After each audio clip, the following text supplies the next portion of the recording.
बोलिए सद्गुरुदेव भगवान की जय, सच्चे दरबार की जय, सत्य सनातन धर्म की जय।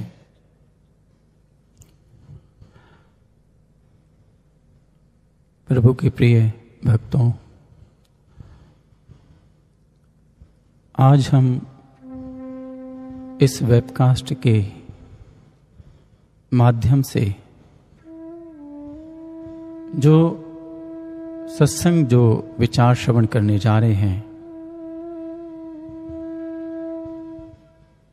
निसंदेह वो महाराज जी के, सदगुरु महाराज जी के विचार हैं और हमेशा से उन्हीं के विचार रहते हैं। लेकिन आज हम एक रचना पर,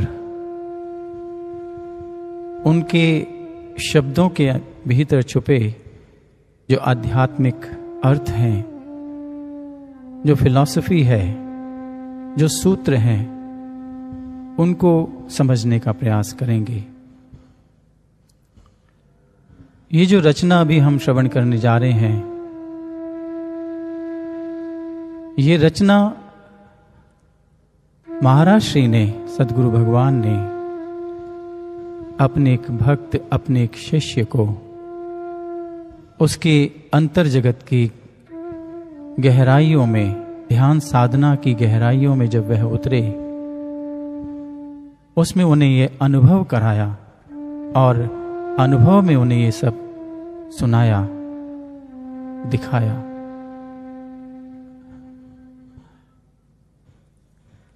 और जब यह उन्होंने देखा, अनुभव किया, तो उसके बाद जब ध्यान से बाहर लौटे तो उन्होंने इस रचना को कलमबद्ध किया। तो ये ध्यान में इस रचना को महाराज श्री ने दिया है इस मानव सभ्यता को, और विशेष तौर पर अपने साधक समाज को, अपने शिष्यों को। ये उनका कृपा प्रसाद है। और जब उन्होंने यह रचना आकर के हमें दिखाई और बताई, और यह कहा कि महाराज श्री ने कहा है कि इस रचना को गाना है। अब यह भी आदेश महाराज श्री ने दिया कि अब इस रचना को गाना है। जबकि उन साधक को महाराज जी ने यह रचना 3 वर्ष पहले लिखा दी थी, लेकिन उसका समय महाराज जी ने अब निश्चित किया था। कुछ समय पहले ये पब्लिश भी हो चुकी है। तो गुरु प्रिय साधकों, ये जो अंतर अनुभूति में महाराज श्री आकर के लिखाते हैं, कहते हैं, ये एक सनातन पुरातन परंपरा है। जब एक शिष्य साधक ब्रह्म ज्ञान की ध्यान साधना निरंतर करता है, गहराई में उतरता है, तो वहां पर गुरु का संवाद होता है। गुरु कहता है और उनके माध्यम से समस्त शिष्य जगत को कहता है। हमेशा से यह होता आया है। इसलिए किसी ने कहा है कि बिन काया ब्रह्म कैसे बोले, ब्रह्म बोले काया के ओले। तो ये रचना हमें प्रसाद रूप में मिली है, उन साधक शिष्य के माध्यम से गुरु महाराज जी ने दी है। आइए हम उसी भजन को, उसी रचना को श्रवण करते हैं और फिर उसमें छुपे अर्थों को समझने का प्रयास करते हैं और अपने लिए आध्यात्मिक पूंजी, भक्ति की पूंजी संजो लेते हैं और भक्ति पथ पर दृढ़ता से चल पड़ते हैं। तो आइए श्रवण करते हैं ये भजन। मैं आग्रह करता हूं संत समाज से कि इस भजन को हमारे समक्ष संगीतबद्ध रखें। भक्ति वेल पे प्रेम के पल्लव ना फूटे तो भक्ति क्या। भक्ति वेल पे प्रेम के पल्लव ना फूटे तो भक्ति क्या। आशु को पाकर भी जग के ये बंधन लाज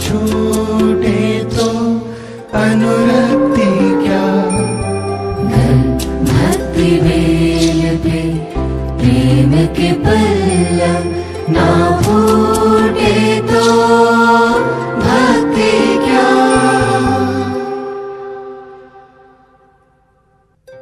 गर भक्ति बेल पे प्रेम के पल्लव ना फूटे तो भक्ति क्या।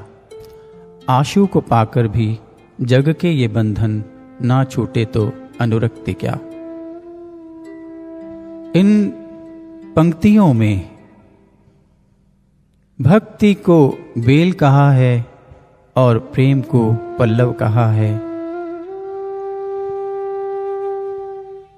भक्ति, हम सब भक्ति कर रहे हैं,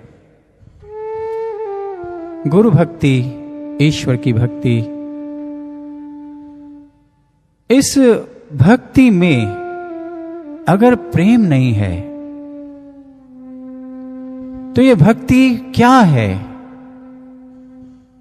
ये कितना एक आग्रह है इस भजन के अंदर, इन शब्दों में। और आप, क्योंकि ये सारा का सारा जो रचना है, सारे की सारी जो रचना है, ये भजन है, ये प्रेम पर आधारित है कि किस प्रकार से साधक शिष्य वो प्रेम करे, उसके अंदर प्रेम कैसे प्रकट हो। इसलिए इस प्रेम के कारण से इस पूरी रचना के अंदर भी आग्रह है, कहीं कहीं चेतावनी नहीं है। इस संपूर्ण भजन में कहीं चेतावनी नहीं है, कहीं चुनौती नहीं है, कहीं बहुत कटाक्ष नहीं है।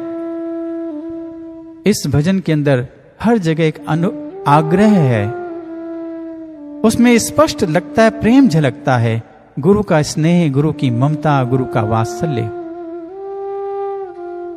ये जो भक्ति की बेल है, इस पे प्रेम के पल्लव, पल्लव का अर्थ होता है जो नई पत्तियां कोपलें। अगर भक्ति की बेल पर अगर पत्तियां नहीं आई तो फिर वो भक्ति क्या है। ठीक इसी प्रकार से समझे कि जैसे कोई उपवन है, उसमें लताएं हैं, वृक्ष हैं, पौधे हैं, लेकिन उसे पूरे उपवन में किसी पर भी पत्तियां नहीं हैं, तो उपवन बड़ा उजाड़ सा लगेगा। वो उपवन सुंदर नहीं लगेगा, उसकी सुंदरता नहीं है। और साथ में ही केवल इतना ही नहीं कि इन पत्तियों से केवल सुंदरता ही आती है, किसी उपवन की, किसी वृक्ष की, किसी बेल की नहीं, इन पत्तियों का बहुत महत्व है किसी वृक्ष के लिए, किसी बेल के लिए और समाज के लिए, मानव जाति के लिए। वनस्पति विज्ञान के जानकार यह जानते हैं बड़ी भांति कि पत्ती एक विशेष प्रक्रिया से पेड़ पौधों से, उनकी जड़ों से जल लेती है, सूर्य से प्रकाश लेती है और क्रिया करती हुई वृक्ष के लिए ही भोजन बनाती है। यानी यदि पत्ती नहीं है तो वो एक ठूंठ मात्र ही है, उसमें जीवन नहीं है। यह भोजन वृक्ष को पत्तियों के कारण से मिलता है। और इतना ही नहीं, यह पत्तियां ही हैं जो वृक्ष को फूल और फल देती हैं। इन्हीं के कारण से फूल आते हैं और फल आते हैं। इन पत्तियों के कारण से ही मानव सभ्यता ऑक्सीजन लेती है, जिसके बिना मनुष्य का जीना दूभर है। और इन पत्तियों के कारण से ही मनुष्य भी भोजन लेता है, मानव भी भोजन लेता है, जीव जगत भोजन लेता है। तो देखिए क्या एक सुंदर एनालॉजी है जो महाराज जी ने ये दी है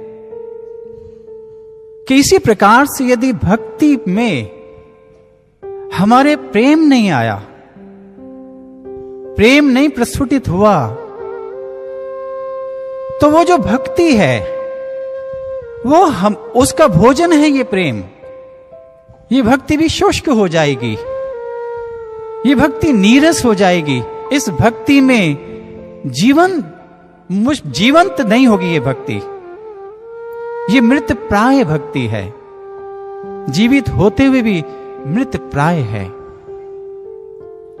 और जब प्रेम आ गया तो ये भक्ति तो प्रसन्न होगी, भक्ति तो आनंदित होगी ही, लेकिन साथ साथ इस आनंदित भक्ति से समाज भी आनंद प्राप्त करेगा। ये है प्रेम का अर्थ, ये है प्रेम का महत्व भक्ति के अंदर। हमने श्रीमद् भागवत कथा में इसी मंच से, महाराज जी के मंच से कई बार कथा व्यास के मुखारबिंद श्रवण किया है कि भक्ति देवी किस प्रकार से व्याकुल है। किस कारण से? कि उसके दोनों पुत्र जरावस्था को हैं, वृद्ध हैं, मृत प्राय हैं, हिलडुल नहीं रहे हैं। वो दोनों पुत्र कौन है? एक है ज्ञान और दूसरा है वैराग्य। सज्जनों, ज्ञान तो हमें मिल गया है, लेकिन वैराग्य अभी नहीं आया है। क्योंकि वैराग्य यदि आ गया तो फिर प्रेम जागृत हो गया। ये संसार से वैराग्य नहीं है, इसीलिए तो प्रेम नहीं है। अगर वैराग्य है तो प्रेम है, ये एक दूसरे के पूरक हैं। इसलिए ये जो एक पक्ष है वैराग्य, भक्ति देवी का एक पुत्र वो जागे, और वो जब जागेगा तो ही हमारे इस आध्यात्मिक पथ पर, भक्ति के पथ पर हमारे जो ये बंधन हैं जग के, संसार के, संसारिकता के, ये बंधन छूट जाएंगे वैराग्य के कारण से। और वो अनंत कृपा तब से कर रहे हैं जब से हमें ज्ञान मिला है कि किसी तरह से हमारे अंतर में वैराग्य जागे, वैराग्य प्रगाढ़ हो, जिससे कि हम प्रेम को प्राप्त करें, हमारे अंदर प्रेम प्रस्फुटित हो, पुष्पित हो और पल्लवित हो।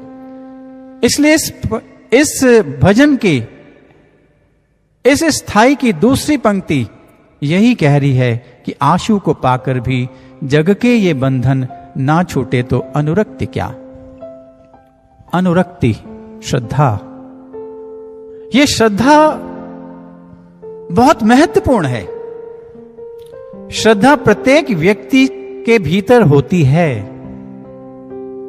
चाहे उसे गुरु मिला हो या नहीं, चाहे उसे ब्रह्म ज्ञान मिला हो या नहीं। ये श्रद्धा एक स्वाभाविक गुण है मनुष्य का। और ये श्रद्धा किस पर होती है? जिस किसी से भी उसे कोई विशेष लाभ मिलता है, कोई विशेष उपलब्धि मिलती है जो उसके सामर्थ्य से बाहर थी, तो वो अनुग्रहित हो जाता है, वो अभिभूत हो जाता है और वो उसके लिए झुक जाता है उसके। और ये श्रद्धा जब आती है तो ये अहंकार को विगलित करती है। देने वाले के सामने व्यक्ति जब आता है तो वो झुक जाता है विनम्रता से, क्योंकि उससे वो लाभ मिल रहा है, कुछ मिल रहा है उसे। सज्जनों, हमें तो गुरुदेव, हमारे गुरुदेव आशुतोष महाराज जी से तो महान ब्रह्म ज्ञान मिला है, ईश्वर का साक्षात्कार। संसार के समस्त लाभों से भी श्रेष्ठ लाभ वो महान ब्रह्म ज्ञान, ईश्वर का साक्षात्कार, जो अत्यंत दुर्लभ है, कितना सुलभ बना दिया हमें गुरु महाराज जी ने ब्रह्म ज्ञान दे करके। तत्क्षण हमें ईश्वर के दर्शन कराए। हमारी पात्रता नहीं देखी उन्होंने, हमारे संस्कार नहीं देखे उन्होंने, हमारी मलिनता नहीं देखी उन्होंने, हम कैसे हैं ये नहीं देखा। हमें जैसे का तैसा अपना लिया और ईश्वर का साक्षात्कार हमें दिया।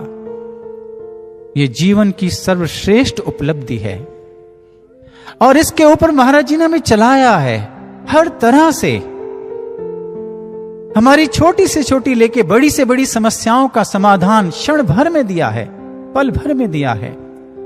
हम इस मार्ग पर चलते हुए अपनी अंतर जगत की यात्रा करते हुए जब जब कहीं बाधित हुए, जब जब कहीं हम रुके, अटके, तो महाराज श्री ने तुरंत उसी समय समाधान दिया है और हमें उस पथ पर आगे बढ़ा दिया।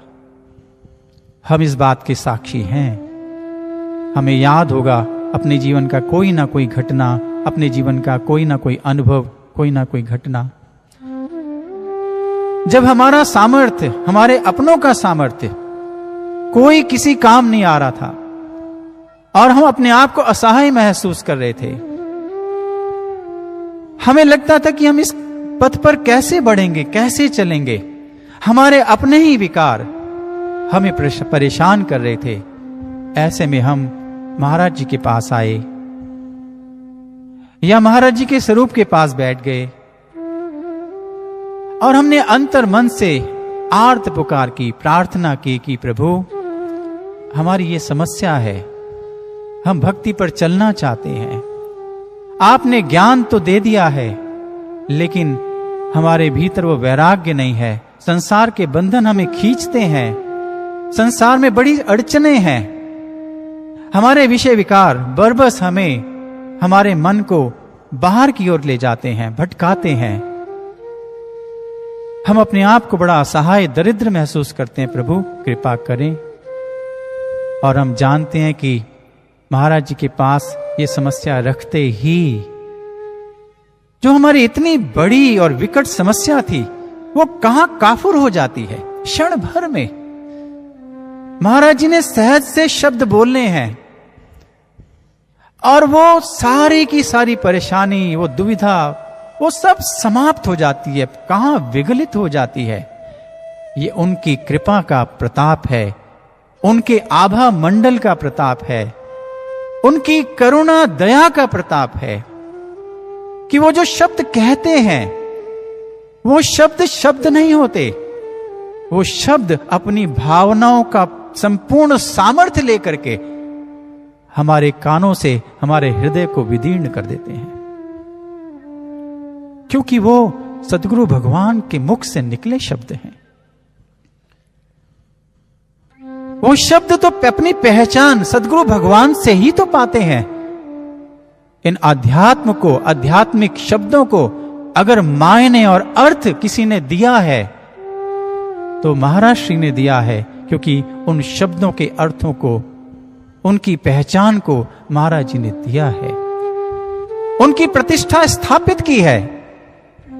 ऐसे गुरु मिले हैं हमें, ऐसे आशु मिले हैं हमें, तो श्रद्धा तो स्वाभाविक ही है। लेकिन ऐसी श्रद्धा होते हुए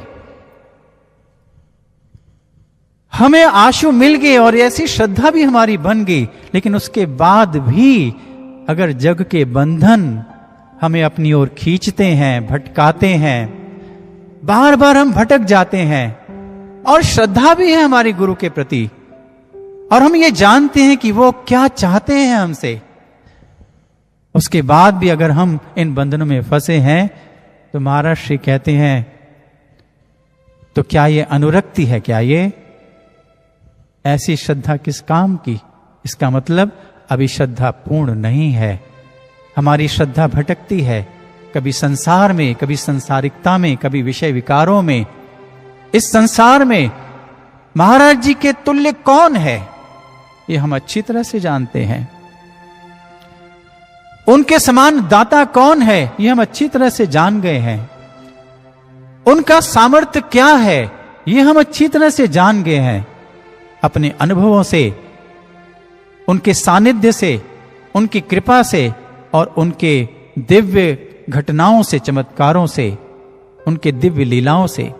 लेकिन उसके बाद भी अगर हम विषय विकारों में भटक रहे हैं तो ये ठीक ऐसे ही है जैसे एक गिद्ध की एक चील उड़ती तो बहुत ऊंचा है आकाश में, लेकिन उसकी जो नजर है, उसका जो ध्यान है, वो किसी मरते हुए व्यक्ति पर टिका होता है और ये इंतजार हो रहा होता है कि कब ये मरे और मैं इसके मांस का भक्षण करूं। हम अगर इस दरबार में हैं, उनके श्री चरणों में हैं, उनका ज्ञान लिया है, उनकी भक्ति कर रहे हैं, इतनी ऊंची स्थान पर आ गए हैं हम, लेकिन उसके बाद भी अगर हमारा ध्यान उन्हीं विषय विकारों पर है, जग के बंधनों पर है, तो ये ठीक उस चील की मानिंद है। इसी को महाराज श्री ने कहा है कि ये क्या कर रहे हो, ये बंधन क्यों नहीं छूट रहे, ये अनुरक्ति नहीं है।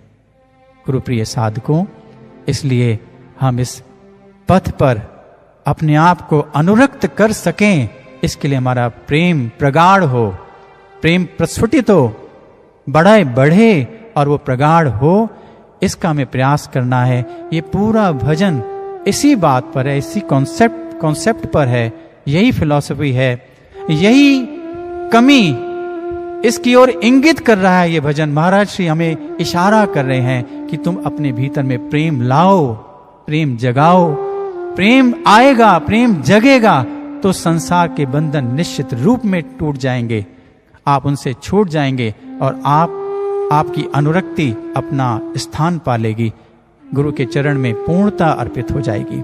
यही दो पंक्तियां कहती हैं।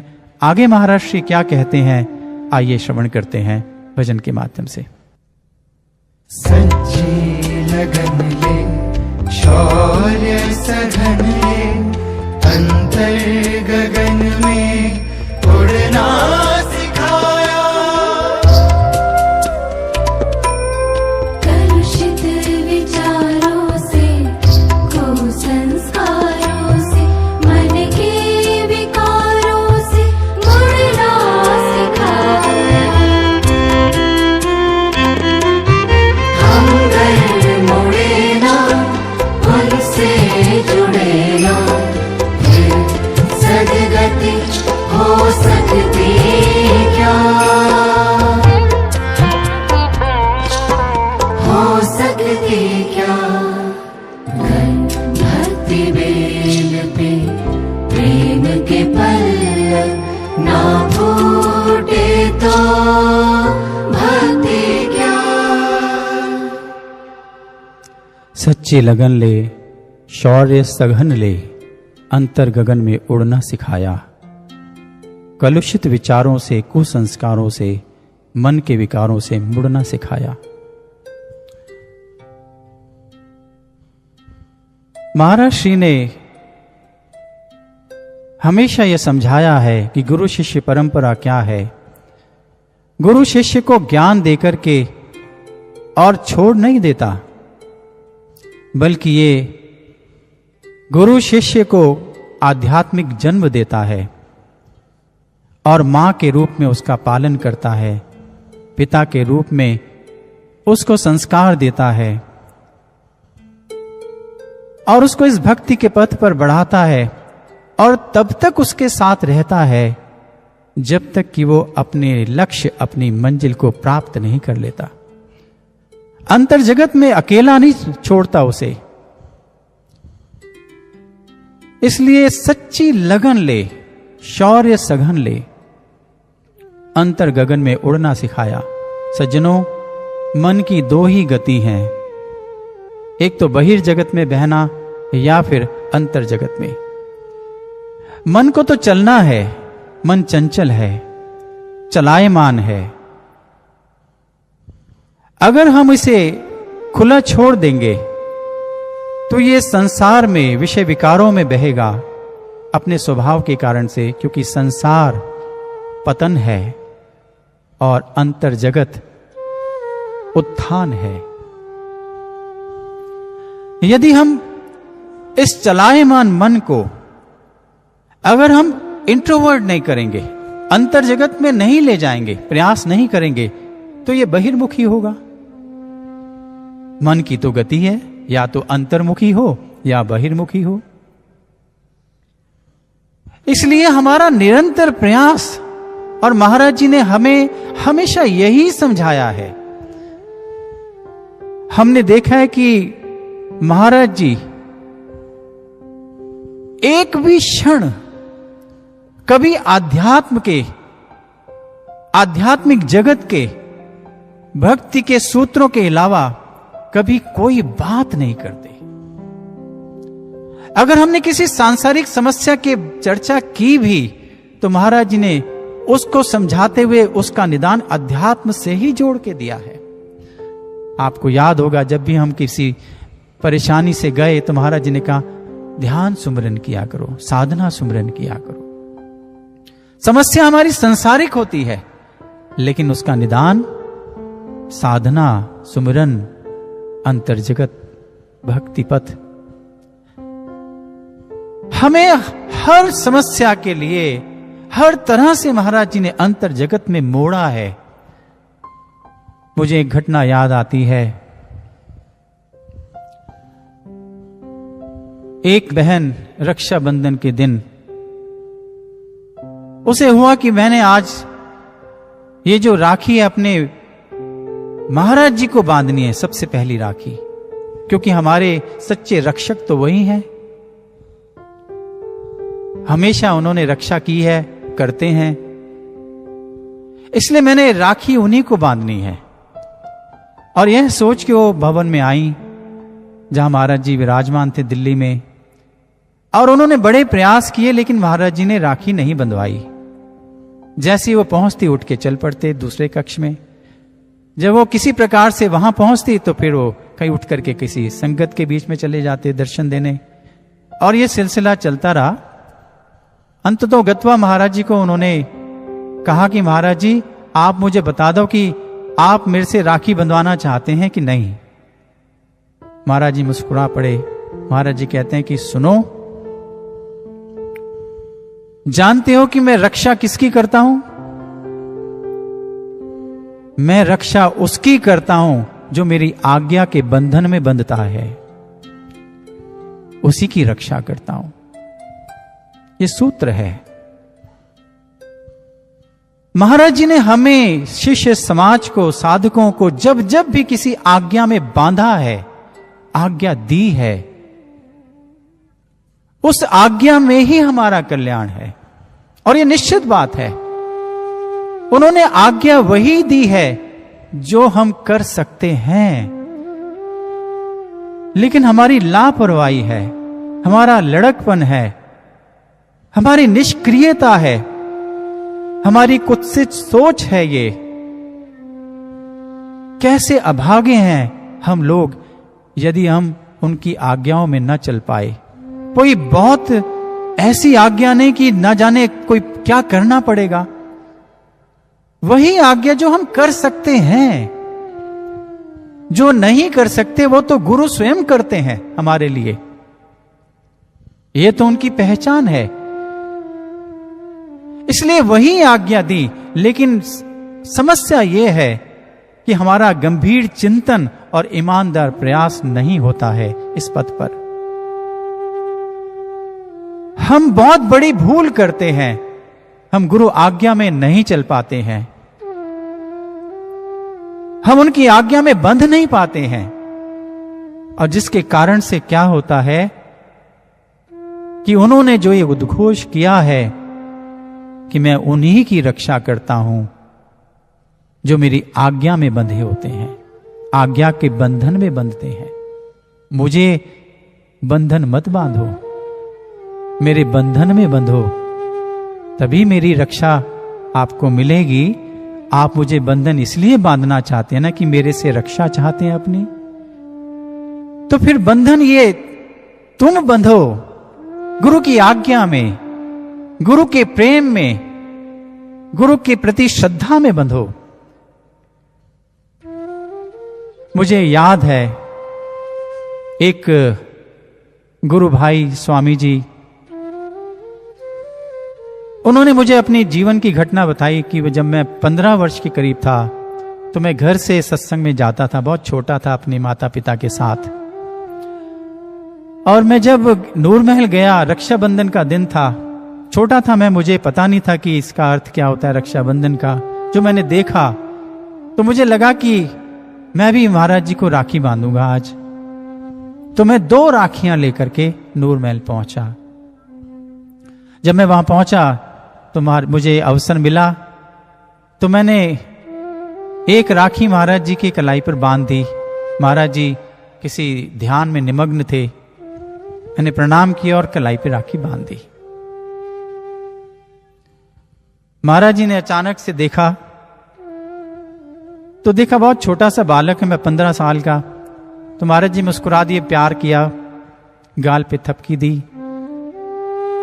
और पूछा कि तू कहां से आया है? तो मैंने कहा महाराज जी मैं फलां स्थान से आया हूं। तुम्हारे कहते हैं अच्छा ठीक है तो जाओ। कहते हैं महाराज जी मैं गया नहीं। मैंने कहा महाराज जी, दूसरी राखी निकाली हाथ से, खोली मुट्ठी और कहा महाराज जी को पकड़ा दी, महाराज जी ये राखी ले लो आप। तो महाराज जी ने पहले कलाई पे बंधी राखी को देखा और फिर उस राखी को देखा और पकड़ लिया। तो कहते कि मैंने सोचा कि अब एक राखी महाराज जी मुझे बांधेंगे। मैं तो यही सोच के गया था कि मैंने महाराज जी को बांध लिया और दूसरी राखी महाराज जी मुझे बांध देंगे। मुझे पता नहीं था कि क्या होता है। मैंने कहा महाराज जी आप मुझे राखी बांध दो अब। तो महाराज जी ने मुझे गौर से देखा और कुछ नहीं बोले, मुस्कुरा दिए और चुप रहे और मेरी राखी अपनी मुट्ठी में बंद रख ली। कहते थोड़ी देर और ही मैंने सोचा अब बांधेंगे। मैंने दोबारा कहा महाराज जी, कुछ नहीं बोले। फिर थोड़ी देर और बीती, फिर मैंने कहा महाराज जी क्या आप मुझे राखी नहीं बांधेंगे? मेरा मन मायूस हो गया, मुझे पता नहीं था कि इसका अर्थ क्या होता है। मुझे तो लगा राखी बांधेंगे तो ठीक हो गया सब। तो महाराज जी ने बड़ी गंभीर स्वर में कहा और वो स्वामी जी ने मुझे बताया कि मुझे वो बचपन की बात आज तक याद है। महाराज जी ने कहा कि मैं अंदर से बांधता हूं, बाहर से नहीं। वो कहते कि भैया मुझे, स्वामी जी मुझे वो बचपन की बात का अर्थ आज समझ आता है। दुर्भाग्य से क्या कहें, आज वो इस दरबार में नहीं है। उन्होंने ये घटना मुझे टेलीफोन से बताई और बताते हुए वो उनके गला भर आया। उन्होंने कहा कि मैं अब इस महान पवित्र दरबार से जब बाहर आ गया हूं और मैं संसार में जी रहा हूं, मुझे अंतर लगता है। गुरु का प्यार, गुरु का सानिध्य, गुरु की विराटता वो कहीं नहीं दोबारा मिल सकती। लेकिन महाराज जी के जो वचन हैं कि मैं अंदर से बांधता हूं, भैया आज भी महाराज जी मुझे यदा कदा जहां मैं जाता हूं कभी स्वरूप दिख ही जाता है, किसी गाड़ी के पीछे, कहीं सत्संग दिख जाता है निकलते हुए रास्ते से, कभी कोई मुझे अखंड ज्ञान ही दे जाता है। और ये जो वेबकास्ट सत्संग शुरू हुआ है इसका तो कहना ही क्या है।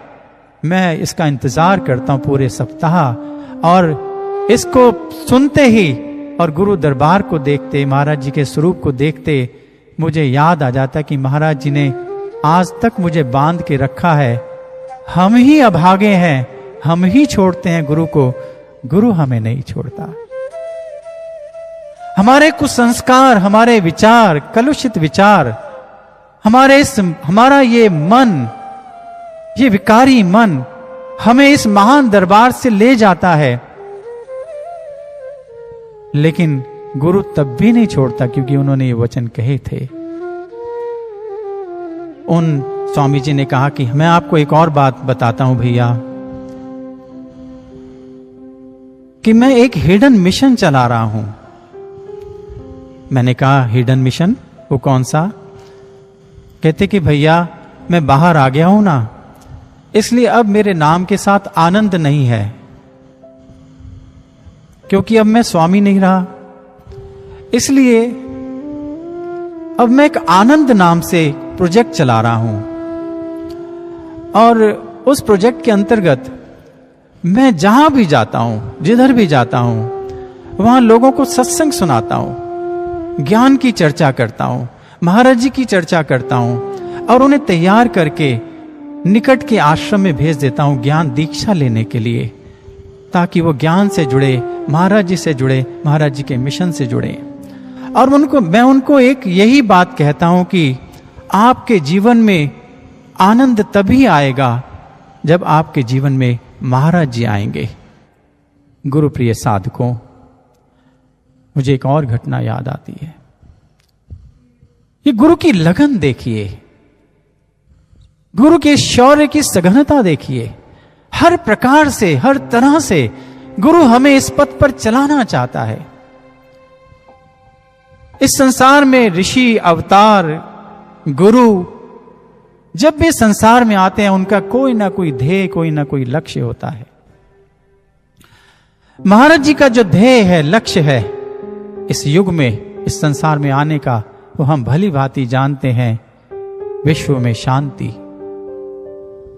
मानव समाज की दम तोड़ती मानवता का रक्षण करना, ये हम सब जानते हैं। ये उनका लक्ष्य है, यही मिशन है। हमारे मिशन की स्टेटमेंट भी यही है, आत्म जागृति से विश्व शांति तक। ये गुरु का लक्ष्य है, हमारे आशुतोष महाराज जी का लक्ष्य है ये। और वो लक्ष्य उनको सर्वोपरि होता है। उनका अवतरण इस संसार में उस लक्ष्य के कारण से ही आता है। लेकिन देखिए गुरु का प्रेम, वो अपने इस लक्ष्य को भी दांव पे लगा देता है अपने एक शिष्य की साधकता, शिष्यत्व को बचाने के लिए। मुझे याद है मेरे एक बहुत अभिन्न साथी, जो इस पथ पर बहुत पुराने से चले साथ साथ हम, एक किसी खास विषय विकार के कारण जो उनकी कमजोरी थी, उससे बार बार वो इस भक्ति पथ से गिर जाते थे। बार बार फिर संकल्प ले, फिर चलते कि नहीं चलना है, लेकिन फिर कुछ ऐसा हो जाता, परिस्थिति ऐसी बनती और फिर वो गिर जाते, फिर कुछ गलती हो जाती। और इस कारण से महाराज जी उनसे बहुत खफा, नाराज रहते थे। बुलाते, समझाते भी, फिर अवसर देते, क्षमा कर देते कि अब ध्यान रखना, अब मत ये गलती करना, इस पथ पर विषय विकारों को लेके आप साथ नहीं चल सकते। संसार भी भोगे और करतार भी मिले, ये संभव नहीं है। प्रेम गली अति साकरी, जामे दो न समाये। इसमें दोनों नहीं समा सकते हैं, ये प्रेम की गली है। लेकिन बार बार उनसे गलती होती, लेकिन ईमानदार थे। गुरु से प्रेम तो था, लेकिन अपने विषय विकारों को छोड़ नहीं पा रहे थे। और वो ये बात मुझसे अक्सर साझा करते थे। एक दिन वो, उन्हें लगा कि नहीं, शायद मैं इस पथ पर नहीं चल सकता, अब शायद संभव नहीं है, अब नहीं चल सकता। और मेरी वजह से महाराज जी को भी बहुत दुख होता है और आसपास रहने वालों के लिए भी अच्छा संदेश नहीं जाता, और मेरा भी मन ग्लानि से भर जाता है। हर बार मैं बड़ा अपने आप को असहाय महसूस करता हूं। इसलिए चलो आज महाराज जी के पास जाके फैसला कर ही लेते हैं। और मैं उनके साथ गया, महाराज जी को प्रणाम किया। महाराज जी दयालु प्रभु, दयावान गुरु, करुणा वात्सल्य। महाराज जी ने कहा क्या बात है? उन्होंने कहा कि महाराज जी, मैं इस पथ पर नहीं चल सकता, मैं असमर्थ हूं। जिस विकार के लिए आप हमेशा मुझे इंगित करते हैं, समझाते हैं, कहते हैं और बार बार क्षमा करते हैं, महाराज श्री, मैं बार बार फिर उसी दलदल में गिर जाता हूं। मैं इस पथ पर नहीं चल पाऊंगा, इसलिए आप मुझे अनुमति दें, अब मैं आपके दरबार से जाना चाहता हूं। महाराज श्री ने बड़े गौर से उन्हें देखा। मुझे वो दृश्य याद है, आज भी, अभी भी याद आ रहा है।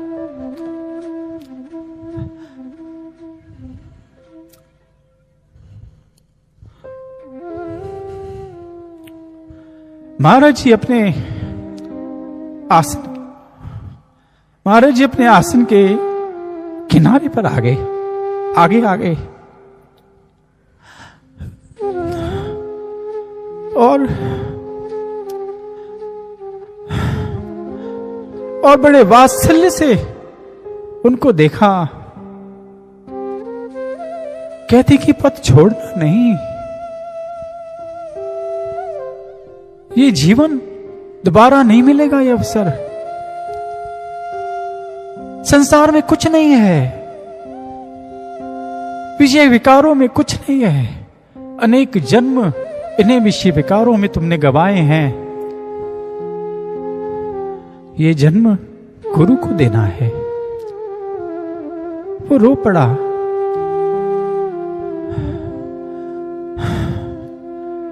उसने कहा कि महाराज जी, मैं भी ये चाहता हूं, लेकिन मैं करूं क्या? मैं बड़ा विवश हूं, अपने विकारों के आगे बहुत विवश हूं। मेरे से नहीं होता है, मैं नहीं कर पा रहा हूं। आपको भी दुख देता हूं, आप भी कितने दुखी हो जाते हैं देख करके। मेरे से नहीं हो पा रहा, मैं इस पथ पर नहीं चल पाऊंगा, मुझे अनुमति दे महाराज जी। महाराज जी ने कहा, मिशन का क्या होगा? तुम्हारे जाने से जो इतने लोगों में संशय जन्म लेगा, कितने लोगों की श्रद्धा डामाडोल होगी, उस पाप का बोझ उठा पाओगे? उसका क्या होगा? उसने कहा कि महाराज जी, मैं लिख करके चला जाता हूं, उसमें अपनी कमियां विकार सब लिख दूंगा कि ये मेरे ये कमी है, मैंने ये गुरु दरबार में पाप किया, मैंने ये अपराध किया, और मेरे गुरु ने मुझे इतने बार क्षमा किया।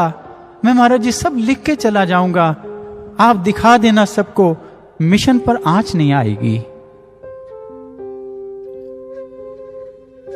महाराज जी ने फिर गौर से देखा, नजदीक आए और अपना हाथ उठाया, एक उंगली आगे की और अपनी छाती की ओर रख करके कहते हैं कि मिशन तो बचा देगा तू, लेकिन मेरा क्या होगा? मेरा जो मैंने तुझसे प्यार किया है, उसका क्या होगा?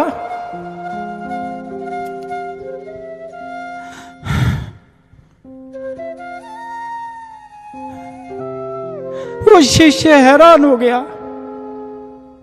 उसने कहा कि गुरु को उसका मिशन सर्वोपरि होता है, सर्वप्रिय होता है। महाराज जी को अपने मिशन की नहीं है। वो एक साधक, एक शिष्य को बचाने के लिए अपने मिशन को भी पीछे छोड़ देते हैं। उसे ग्लानि हुई, अपने आप से ग्लानि हो गई, अपने विकारों से नफरत हो गई। वो गुरु के चरणों में प्रणाम किया और उठ करके कमरे से बाहर निकल गया।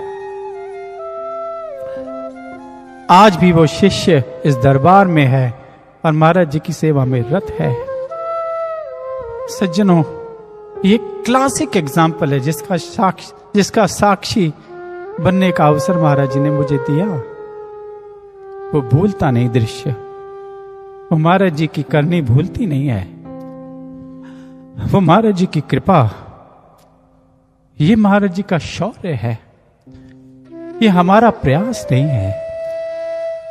ये महाराज जी की लगन है अपने शिष्य को बनाने की, अपने शिष्य को इस पथ पर चलाने की। ये उनका पैशन है। इसलिए मन के पास दो ही रास्ते हैं, एक संसार जहां दुर्गति है, जहां गिरना है, जहां खोना है, वहां कुछ नहीं है, ये हम सब जानते हैं, लेकिन जानने के बाद भी अवगुण कर जाते हैं। कम से कम अपने महान दिव्य ममतामयी वात्सल्यमयी सब कुछ लुटा देने वाला अपना वो प्रेम, उस गुरु का तो ख्याल करें, उनका तो चिंतन कर लें, उनको तो सोच लें। ऐसे महाराज जी ने हमें विकारों से मुड़ना सिखाया है। अगर तब भी हम ना मुड़ पाए, हम गर ना मुड़े, उनसे जुड़े ना, तो फिर भी क्या सदगति हो सकती है? क्या इसके बाद भी किसी कृपा, किसी वात्सल्य, किसी ममता की हमें तलाश है गुरु से? अगर तब भी हम ना मुड़ पाए तो हमारी सदगति नहीं हो सकती, हमारी दुर्गति ही होगी, क्योंकि संसार में हम भटक गए हैं, जा रहे हैं। उसने तो प्रेम किया है हमसे और पूरा पूरा किया है, लेकिन हम आधा अधूरा प्रेम करते हैं, कभी यहां भी और कभी वहां भी, कभी इधर भी कभी उधर भी। इसलिए महाराज श्री हमें इशारा कर रहे हैं इस भजन के माध्यम से कि सदगति तुम्हारी नहीं हो सकती है, इसलिए संसार से मुड़ो और गुरु के श्री चरणों से जुड़ो, तभी जीवन का कल्याण है, जीवन का उद्धार है। आइए महाराज श्री हमें और आगे क्या कह रहे हैं, हम भजन के अगले अंतरे से श्रवण करते हैं।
बाधाएं गर हो, धुंधली डगर हो, संकल्प कर लो तो पथ हो सरल।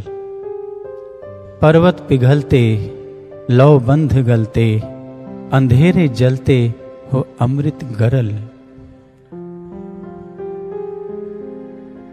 हम कैसे प्रेम कर पाए, उसके लिए एक सूत्र महाराज श्री दे रहे हैं, संसार से मुड़ने का और गुरु श्री के चरणों में जुड़ने का, उनके चरणों से जुड़ने का। ये बार बार हम क्यों भटक जाते हैं, क्यों गिर जाते हैं? क्योंकि हमारा संकल्प दृढ़ नहीं है। इस भक्ति के पथ पर संकल्प बहुत जरूरी है।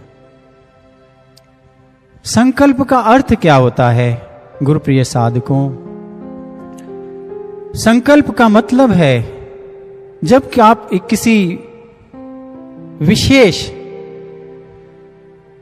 शुभ चिंतन, शुभ विचार, कोई महत्वपूर्ण महान इच्छा को रखते हैं, उस विचार के ऊपर चलने की कोशिश करते हैं, इच्छा धारण कर लेते हैं, तो वो संकल्प होता है। यानी अंतर जगत में भक्ति के पथ पर चल पड़ने के जो इच्छा है, इच्छा शक्ति है, उसे संकल्प कहते हैं। और विकल्प क्या है? विकल्प संसार के अंदर बहना, संसारिकता के साथ लिप्त रहना, विषय विकारों में भटकना, ये विकल्प है। ये संकल्प और विकल्प जागते कहां से हैं, उठते कहां पर हैं? ये दर्शन शास्त्र हमें समझाता है। हमारा चित्त, हमारा अंतःकरण, मन बुद्धि चित्त अहंकार, हम जब भी कोई कार्य करते हैं, चाहे हम संसार में भटकते हैं, चाहे हम अंतर जगत में बढ़ते हैं, ये जब भी हम कर्म करते हैं, प्रयास करते हैं, तो इसके पीछे एक विचार कौंधता है। हमें आज सत्संग सुनना है, वेबकास्ट आएगा, और हम सारी तैयारी करके बिल्कुल समय से अपने स्क्रीन के आगे बैठ जाते हैं, स्क्रीन ऑन करके। ये एक विचार आया हमें पहले ही, एक दिन पहले रात्रि में, और उस विचार से हमने अपने कर्मों को इस तरह से सुव्यवस्थित किया, और हम बिल्कुल ठीक 10 बजे अपनी स्क्रीन के आगे बैठ गए निवृत्त होकर के। ये संकल्प है, शुभ संकल्प है। लेकिन एक है कि कल कार्यक्रम तो है, लेकिन मुझे फलां काम भी है। अरे बड़े दिनों से लॉकडाउन में थे, अभी अभी लॉकडाउन खुला है, अब जरा कुछ घूमना भी चाहना चाहिए। ये जो है विकल्प है, जो हमें संसार की ओर बहिर्मुखी करे, बाहर ले जाए, वो विकल्प है।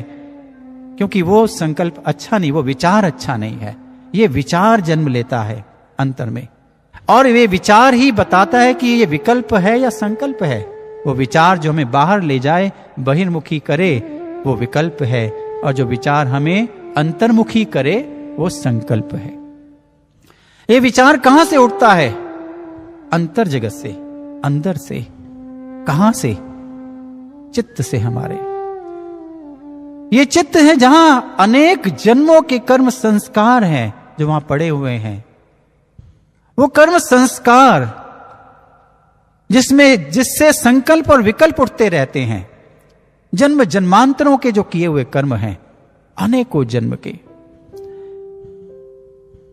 इसलिए जब भी कोई परिस्थिति का निर्माण होता है और हमें कोई फैसला लेना होता है, हमारी बुद्धि को फैसला लेना होता है, और उस फैसले से जब मन अपनी क्रिया करता है, तो जो फैसला लिया जाता है वो चित्त पर पड़े संस्कारों के आधार पर ही फैसला होता है।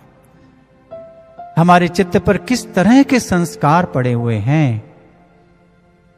अगर वो संस्कार अच्छे नहीं हैं, बुरे संस्कार हैं, विषयी संस्कार हैं, सांसारिकता से ओतप्रोत संस्कार हैं, तो हम जो फैसला है वो उन्हीं संस्कारों से जन्म लेगा। और यदि हमारे शुभ संस्कार हैं, अच्छे विचार हैं, भक्तिपूर्ण विचार हैं, गुरु के प्रेम में पगे हुए विचार हैं, तो जो चित्त पर पड़े उन विचारों के प्रभाव से हमारा वो जो बुद्धि है, वही विचार उठेगा, वही फूटेगा विचार, और वो हमारी फैसला होगा, और मन उसी पर कार्य करेगा। स्वामी विवेकानंद कहते हैं कि अपने चित्त का शुद्धिकरण बहुत जरूरी है। और हम भी जानते हैं, महर्षि ने हमेशा यही समझाया है, यही बताया है कि अपने बुरे संस्कारों से लड़ना है। कैसे लड़ना है यह भी बताया महाराज जी ने। निरंतर ध्यान साधना करो, सुमिरन से जुड़े रहा करो। जब भी कोई बुरा विचार आता है, परिस्थिति बुरी बनती है, कोई व्यक्ति बुरा व्यक्ति का संग हो जाता है, या ऐसी परिस्थिति जिसमें हम तो देखते हैं कि हम भटक रहे हैं, उसी समय वो व्यक्ति, वो स्थान, तुरंत उसे त्याग दो और कहां जाओ? सत्संग में बैठ जाओ। सत्संग लगा के सुनने लगो, रेडियो दिव्य ज्योति पे पुस्तक पढ़ने लगो, अखंड ज्ञान पढ़ने लगो, और धार्मिक ग्रंथ पढ़ने लगो। सत्संग गुरु घर में चले जाओ, और कोई नहीं तो खुद ही सत्संग सुनाना शुरू कर दो किसी को, लेकिन उससे बचो। कहां जाओ? जहां आप सदकर्म कर सको। कहां ना जाओ? जहां से आपसे बुरे कर्म हो जाते हैं, कुकर्म हो जाते हैं, वहां ना जाओ। और कहां जाओ? सदकर्म जहां हो। ये जो दरबार है दिव्य ज्योति जागृति संस्थान, ये महाराज जी ने हम सबको इसीलिए तो दिया है, क्योंकि ये सच्चा दरबार जो है, हम इसी की तो जय करते हैं। क्योंकि यही यहां की सच्चाई, यहां की जो महानता है, यहां के जो स्पंदन है, वाइब्रेशन है, इसके संपर्क में आते ही, इस ओरा के अंदर आते ही हमारे जो कलुषित विचार हैं ना जाने कहां चले जाते हैं, और हमारे शुभ संस्कार आ जाते हैं, शुभ विचार आ जाते हैं। ये इसीलिए है। महाराज जी के पास आ जाएं हम, अगर संभव हो तो। जैसे हम उनके पास पहुंचते हैं, आ जाते हैं, आप खुद देखते हैं कि हमारे जो विकार हैं, हमारी जो कामनाएं हैं, वासनाएं हैं, वो कहां गायब हो जाती हैं, चली जाती हैं। और क्या अंतर में एक आनंद, एक श्रद्धा, एक प्रेम, उसकी अनुभूति होती है गुरु के पास बैठ करके। हम इस बात के साक्षी हैं। महाराज जी का स्वरूप का ध्यान कर ले, ये लॉकेट मिला है हमें, इसका कारण है, इसका उद्देश्य है। अगर हमें गुरु दरबार हमारे नजदीक नहीं है, अगर कोई धार्मिक ग्रंथ पुस्तक हमारे पास नहीं है, अगर कोई साधन नहीं है महाराज जी के साथ जुड़ने का, कोई स्वरूप नहीं है, घर नहीं है हमारे पास, और कम कहीं हम बाहर हैं, तो ये लॉकेट आपके पास है, इसे निकालें, इसमें स्वरूप का दर्शन करें। आप निस्संदेह पाएंगे कि आपके मन में जो विकारों का प्रभाव है वो धीरे धीरे खत्म होने लगा है। और जैसे जैसे आपको गुरु के स्वरूप से उन घटनाओं को आप याद करेंगे, वो याद आएंगी जो आपने गुरु के साथ बिताई हैं। वो पल, वो क्षण, वो बातें स्मरण होने लग जाएंगी। आप देखेंगे कि उनके आते ही सब कुछ, जो समस्या थी, जो विषय थे, जो विकार थे, और जो परिस्थिति हमें संसार में भटकाने जा रही थी, वो सब की सब समस्या खत्म हो जाएगी। और अब हम अपने आप को सबल पाएंगे, हमारा मनोबल ऊंचा उठा हुआ पाएंगे हम अपने आप को। ये है गुरु की शाश्वत सत्ता, ये है गुरु का शाश्वत प्रेम, और ये है गुरु कैसे शाश्वत सत्ता होती है, उसकी गुरुता कितनी प्रभावशाली, हर युग, हर समय, काल और परिस्थिति में एक जैसी रहती है। ये है बात। आप देखें कि जिस क्षण हमने कोई भी समय महाराज जी के साथ जब कभी बिताया है, और जिस अनुभूति को, जिस आनंद को हमने उन क्षणों में जिया है, आज कई कई वर्षों के बाद, जबकि महाराज जी समाधि में है, और हमें लगता है कि महाराज जी हमें मिले, आज महाराज जी के पास जाना है, उनको, उनके पास बैठना है। मैं आपको पूरे विश्वास के साथ कहता हूं, अपने अनुभव से कहता हूं, कि यदि आप उन्हीं क्षणों को जो आपने कई कई वर्षों पूर्व महाराज जी के साथ जिए हैं, बिताए हैं, उन्हीं क्षणों को आप अपने अंतर जगत में, अंतर मन में उनको अगर स्मरण करें, याद करें, और उन्हीं बातों को, उन्हीं वचनों को याद करें, तो ये निश्चित बात है कि जो आनंद की अनुभूति आपको उस समय, इतने वर्षों पूर्व तब आई थी जब यह घटना घटी थी आपके जीवन में, वही अनुभूति उतनी पूरी की पूरी आपको वैसी आज भी आएगी। क्यों? क्योंकि गुरु शाश्वत सत्ता है। शाश्वत का मतलब जिसमें परिवर्तन नहीं होता है। उनके द्वारा जो दिया गया हमें प्रसाद है वो शाश्वत है। वो हमेशा एक रस, एक समान रहता है, ना कम होता है ना बढ़ता है, वो परिपूर्ण होता है, उसमें बढ़ने की गुंजाइश ही नहीं होती। इसलिए हमेशा ये ध्यान रखें, विवेकानंद कहते हैं कि अपने चित्त का परिमार्जन करें, निर्मल करें, शुद्ध करें। कैसे? हमेशा शुभ संकल्प लें, शुभ विचार लें। आपका मन बुरे विचारों की ओर जाता है, वहां से हटाएं और उसे अंतर जगत में लाएं, गुरु की बातों में लाएं, गुरु के वचनों के साथ जोड़ें, गुरु की सत्संग से जोड़ें। ये करें काम, तो हमारे जो ये शुभ कर्म हैं, ये कार्य क्या करेंगे कि हमारे चित्त पर पड़े अशुभ कर्मों को धोएंगे, साफ करेंगे, निकालेंगे। और ये जो हमारे चित्त पर अनेक जन्मों के जो अशुभ कर्म हैं, संस्कार के रूप में कुसंस्कार हैं, ये खत्म होंगे। और जो सुसंस्कार हैं, गुरु के संस्कार हैं, इस दरबार से मिले संस्कार, सत्संग से मिले संस्कार है, वो वहां पर स्थापित होंगे, सुसंस्कार आएंगे और हमारा चित्त शुद्ध बुद्ध हो जाएगा, निर्मल हो जाएगा। स्वामी विवेकानंद बड़ा सुंदर उदाहरण देते हैं कि जैसे आपके पैर में कोई कांटा चुभ गया है, और वो कांटा अगर चुभ गया है और वो आपको दर्द दे रहा है, तो आपने क्या कार्य करना है? आप पास ही पड़ा एक और कांटा उठाएंगे और चुभे हुए कांटे को हाथ से पकड़े हुए कांटे से निकालेंगे। ये भक्त के लिए बड़ी सुंदर फिलॉसफी है, बड़ा सुंदर दर्शन है ये।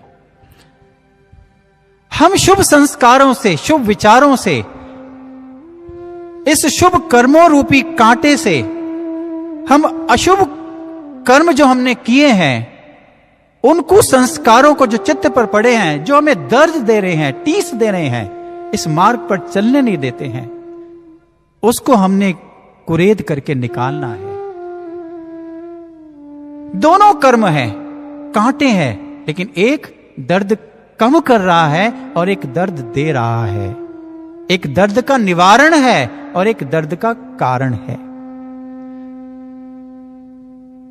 जो ये शुभ कर्म है, जो हमें महाराज जी ने व्यवस्था दी है, ये वो कांटा है।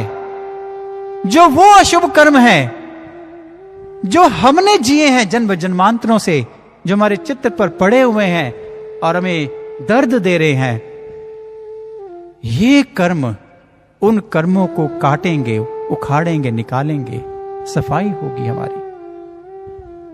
महाराज जी ने हमें यही समझाया है, सिखाया है कि जब भी कभी आप किसी परिस्थिति में, किसी विषय विकार से, किसी विचार से, किसी व्यक्ति विशेष से, जब आप लगे कि इसके कारण से हम भटक ना जाएं, हम बहक ना जाएं, हम विकारों में गिर ना जाएं, तो तुरंत जो महाराज जी ने व्यवस्था दी, जो संस्कार निर्माण के लिए हमें ये रास्ते दिए हैं, तुरंत उनका आश्रय ले लें, उनके आश्रित हो जाएं।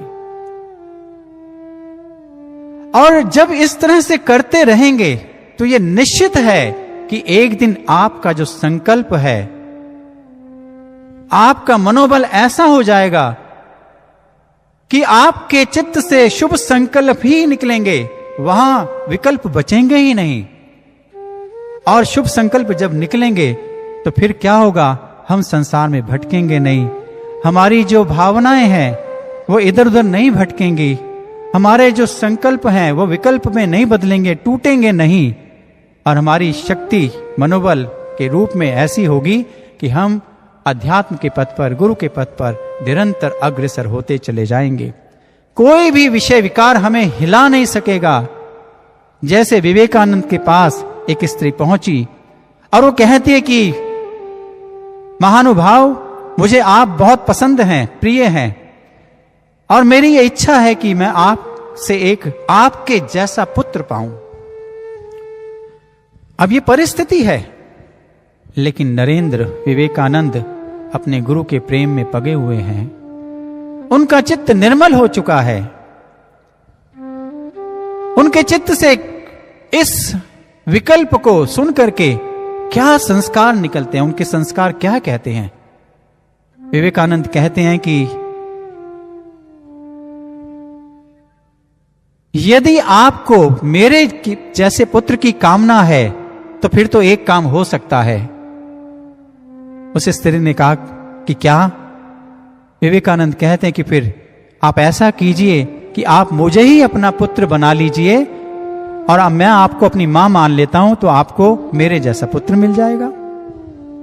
ये संस्कार है, ये होता है, घटता है। इसलिए यदि हमारी भावनाएं बिखर रही हैं, यदि हमारे संकल्प टूट रहे हैं बार बार, यदि हम बार बार भटक रहे हैं, तो उसका एक ही कारण है कि जो महाराज जी ने हमें आज्ञा का बंधन दिया है कि आप इधर उधर से हटा करके जब जब आपके साथ ये समस्या आए, अपनी परीक्षा स्वयं ना करें। आप सोचे कि अभी तो इतनी सी तो बात है, कर लेते हैं, फिर क्या है, इतनी सी तो चीज है, देख लेते हैं। आज जैसा आप देख रहे हैं, कल को वैसा आप करेंगे भी जरूर। इतना भी नहीं, इस मन को इतना भी समय और इस मन को इतना भी मौका ना दें कि वो इतने से पहाड़ बना दे।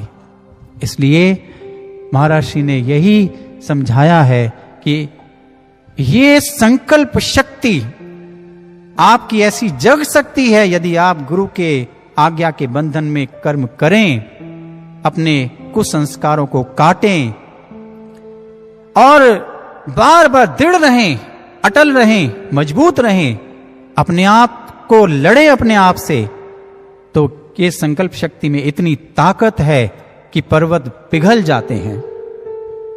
सुनने में कैसा लगता है, लेकिन इस शब्दों के अंदर एक महान दृढ़ता नजर आती है कि पर्वत पिघल जाते हैं अगर दृढ़ शक्ति हो संकल्प की। लौह के जो बंधन हैं, लोहे के बंधन, अगर लोहे के बंधन हो वो गल जाते हैं, गल के गिर जाते हैं, हम स्वतंत्र हो जाते हैं। हमें कोई रास्ता सूझ नहीं रहा है, अंधकार में है हम, हमें लगता है कि क्या होगा हमारा, वो अंधकार जल जाते हैं, अंधकार जल जाते हैं अगर हमारी संकल्प शक्ति दृढ़ है, ऐसी है। और वो कब जागेगी? जब हम गुरु की आज्ञा में चलेंगे। सज्जनों, ये निश्चित बात है कि जब हम आज्ञा से च्युत होते हैं, जब हम उनकी शब्दों की अवहेलना करते हैं, जब हम उनकी कृपा का, उनकी दया का निरादर करते हैं, जो उन्होंने उनके प्रेम का निरादर करते हैं, तब ही हम गिरते हैं, तब ही हम भटकते हैं, और तब ही हमारे संकल्प टूटते हैं, तब ही हमारी जो एकाग्रता है, श्रद्धा है, वो बिखर जाती है।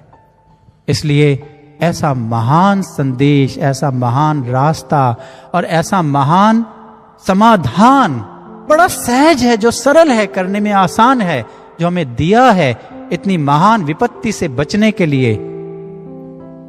अगर तब भी हम नहीं कर पाए तो फिर यही कहा है कि आशु को पाकर भी जग के ये बंधन ना छूटे तो अनुरक्ति क्या।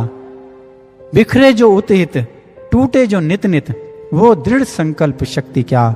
वो संकल्प शक्ति दृढ़ नहीं है। हमने गुरु का सम्मान नहीं किया, उसके प्रेम का सम्मान नहीं किया, और हमने गुरु की आज्ञा को माना नहीं।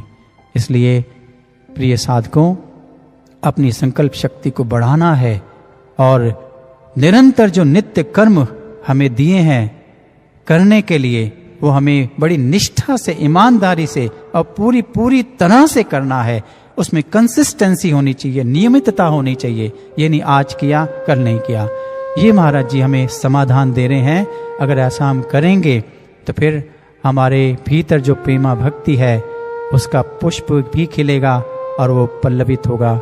यही महाराज जी कह रहे हैं इस अंतरे के माध्यम से, और हमें ये संदेश है। आइए इसके पश्चात महाराज जी क्या कहते हैं, हमें संदेश दे रहे हैं। हम संत समाज से श्रवण करते हैं। हम एकाकी, वो पद पद का साथी, सांसों की भांति वो संग संग चले। हम गए थके तो चल ना सके तो वो थामेगा हमको, हो कुछ भी भले। आशु के स्पर्श से, उनके ही कर्ष से खिलेगा पुष्प प्रेम भक्ति का। आशु के स्पर्श से, उनके ही कर्ष से खिलेगा पुष्प प्रेम भक्ति का। अमृत मिलेगा भक्ति का, चरणों की दृढ़ अनुरक्ति का। खिलेगा पुष्प प्रेम भक्ति का।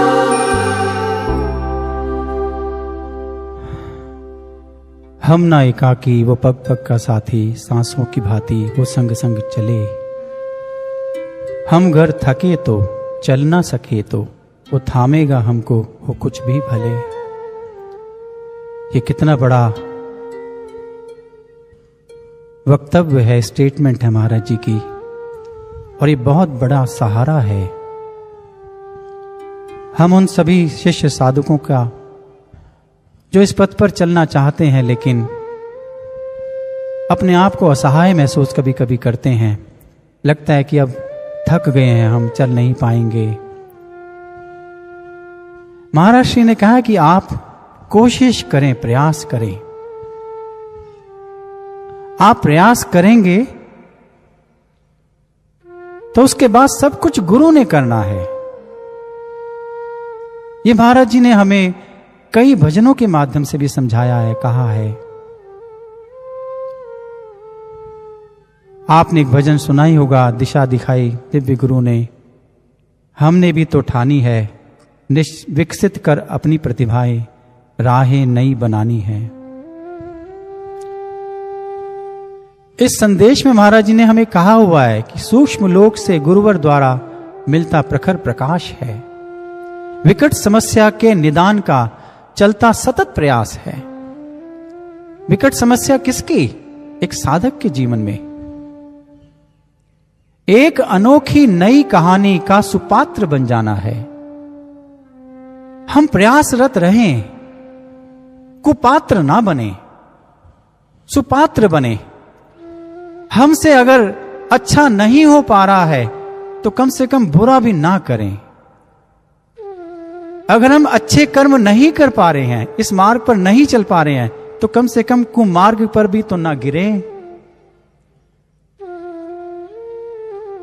क्योंकि वो है हमारे साथ, अंग संग है, हर सांस के साथ है।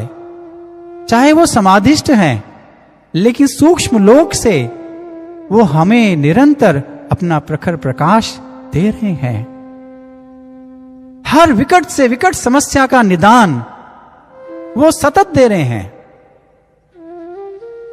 कोई कमी नहीं, कोई देरी नहीं और कोई आधा अधूरा नहीं, पूरा का पूरा जैसा हमें समाधि से पहले मिलता आया आज भी। ये समाधि की लीला महाराज जी की सही मायने में तो हमारे अंतर जगत में उस प्रेम के पल्लव को, पुष्प को खिला देने के लिए ही तो है। आज जो हमें गुरु की महानता, गुरु की महत्वता और गुरु के बताए शब्द, विचार, क्षण, उसकी जो महानता समझ आती है, उसकी जो विराटता के दर्शन समाधि के बाद होते हैं, वो पहले नहीं थे, वो परिचय पहले नहीं हुआ था। इसलिए एक अनोखी कहानी है, नई कहानी है, हमने इसका सुपात्र बनना है। महाराज जी के आने के बाद जब ये कहानी अपने चरम सीमा पर पहुंचे, क्लाइमैक्स पर पहुंचेगी और सब कुछ स्पष्ट हो जाएगा, सारा सस्पेंस, सब कुछ, रामायण भी लिखी गई, महाभारत भी लिखी गई और गुरुओं के इतिहास लिखे गए, उसमें उन शिष्यों की भी भूमिकाएं लिखी गई हैं। ये भी इतिहास लिखा जा रहा है, लिखा जाएगा। इसमें हमारा जो पात्र है, हमारी जो पात्रता है, वो किस रूप से आगे आएगी, ये हमारे आज के पुरुषार्थ, परिश्रम और ईमानदार प्रयास पर निर्भर करता है। एक अनोखी नई कहानी है, बिल्कुल नई। हालांकि कहा जाता है कि इतिहास अपने आप को रिपीट करता है, पुनरावृत्ति होती है इतिहास की, लेकिन महाराज जी ने कहा कि ये जो इतिहास अब बन रहा है, ये अनोखा है, नया है, इसका सुपात्र बनना है, कुपात्र नहीं बनना। अपने सत्कर्मों से ही धरती स्वर्ग बनाना है।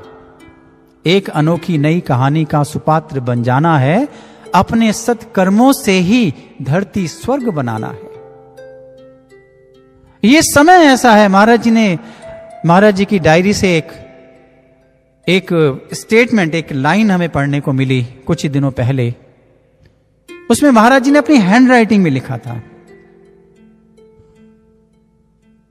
कि मानव शरीर में देवत्व का जागरण करना ही आज के समय की सबसे बड़ी ईश्वरीय पूजा है। क्या ये हम कर पा रहे हैं? महाराज जी यही करना चाहते हैं हमारे साथ।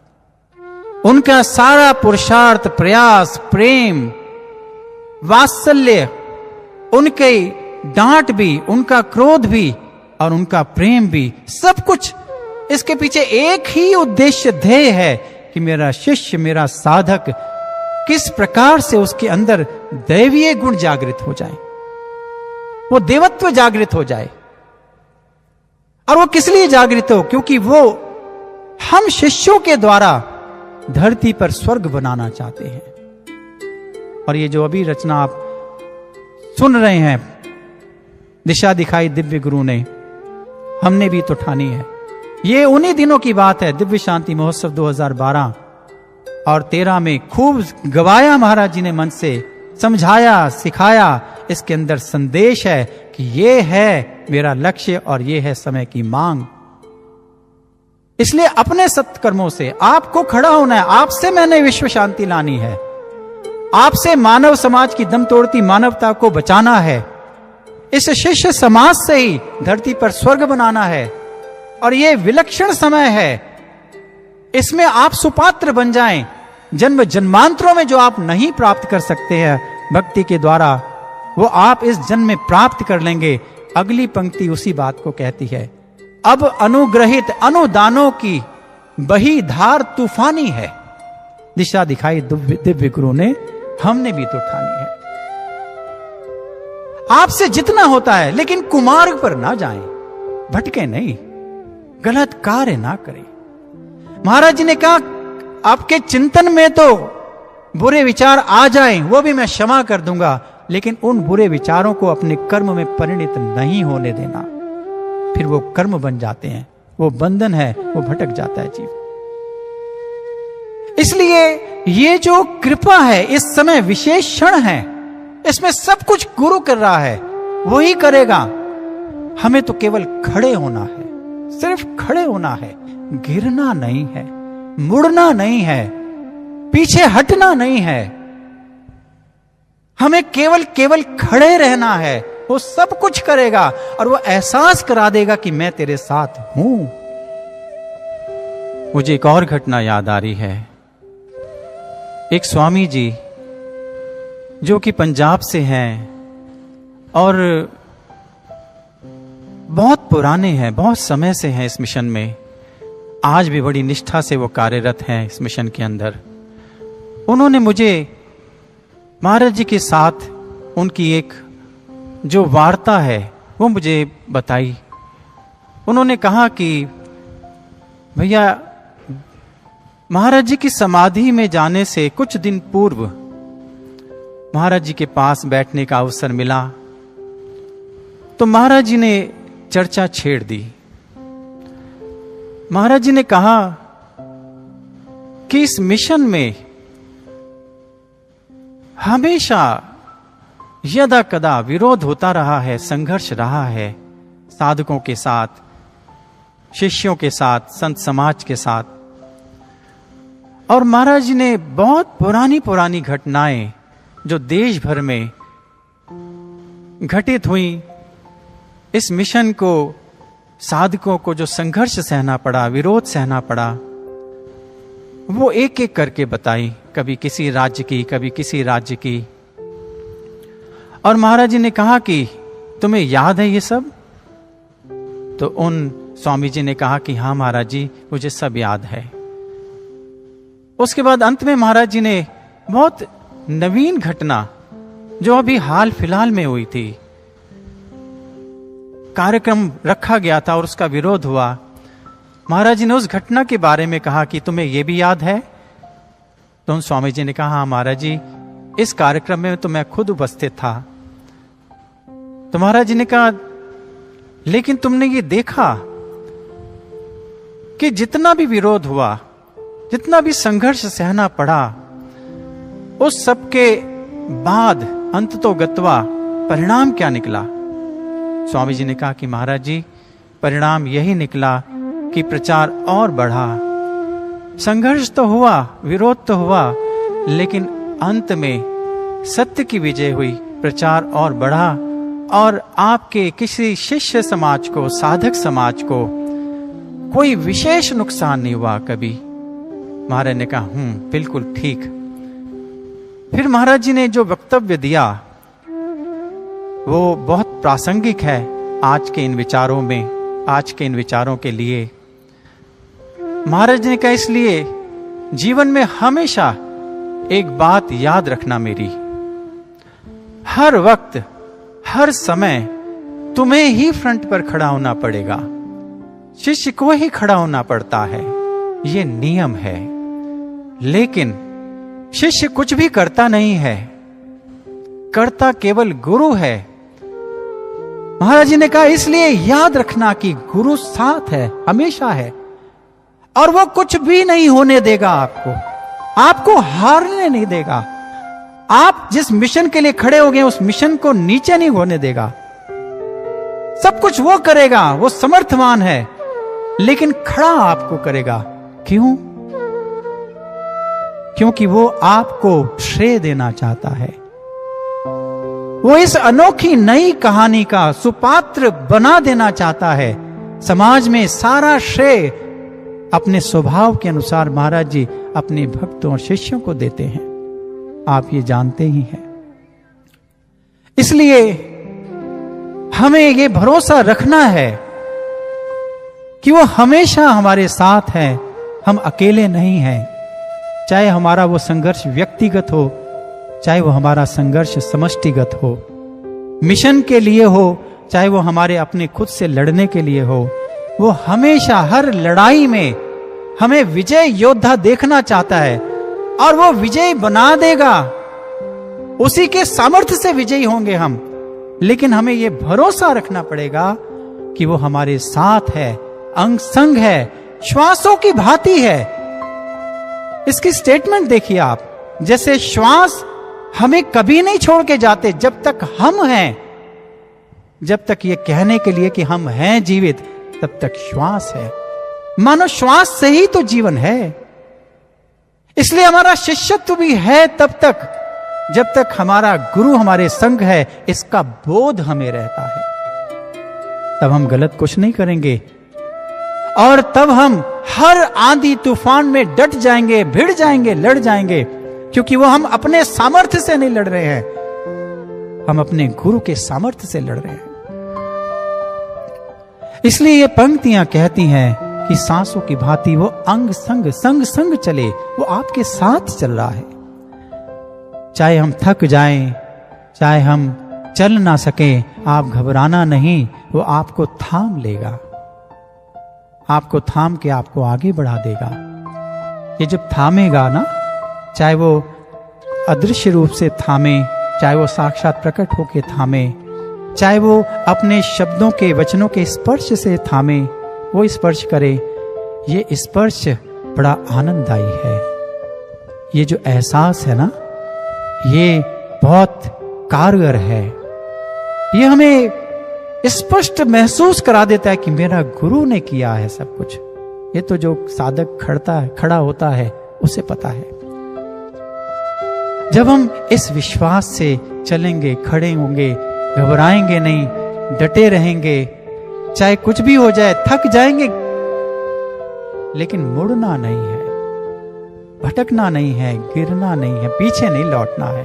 वहीं थक के बैठ जाएं, आप देखेंगे तब हमारा गुरु जो हमारे अंग संग है वो हमें एहसास करा देगा, उसका स्पर्श हमें महसूस होगा, वो हमें थामेगा, उठाएगा, खड़ा करेगा और फिर से इस मार्ग पर आगे बढ़ा देगा।